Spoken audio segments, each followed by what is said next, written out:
উপস্থিত সমস্ত কবি, সাহিত্যিক, লেখক এবং সাহিত্য অনুরাগী সমস্ত ব্যক্তিবর্গকে আমার তরফ থেকে জানাই আন্তরিক প্রীতি ও শুভেচ্ছা এবং রীতি সাহিত্য পত্রিকা গোষ্ঠীর সম্পাদক ও সভাপতি মহাশয়কে জানাই আমার শ্রদ্ধা ও ভালোবাসা।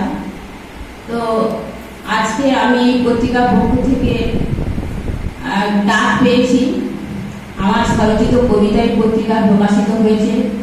আজকে এই গরমের দিনেও সবাইকে বেশ উপস্থিত হয়ে দেখে আমারও ভালো লাগছে।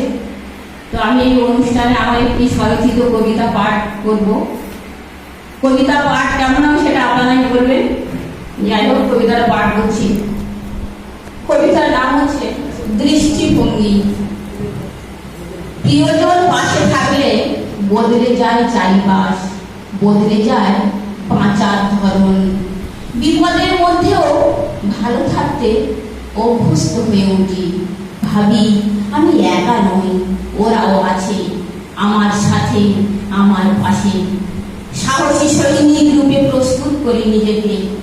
দৃঢ়তার সঙ্গে মনকে বলি, সংগ্রাম সংগ্রাম যতই কঠিন হোক আমি জয়ী হবই।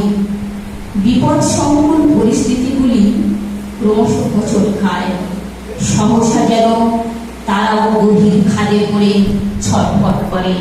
তখন আমি বহু দূর হতে রাজপ্রাসাদের ঝলমলে আলোর উষ্ণতায় হিমের আবহাওয়াকে উষ্ণ করি মৃত সঞ্জীবনী রূপে সমস্ত শুভ চেতনাকে, যে চেতনার স্ফুরণ হয়েছিল বিগত 30 বছর আগে শ্রেণীকক্ষে প্রিয় শিক্ষকের কণ্ঠে, বিশ্বকবি অভয় বাণী উচ্চারণে।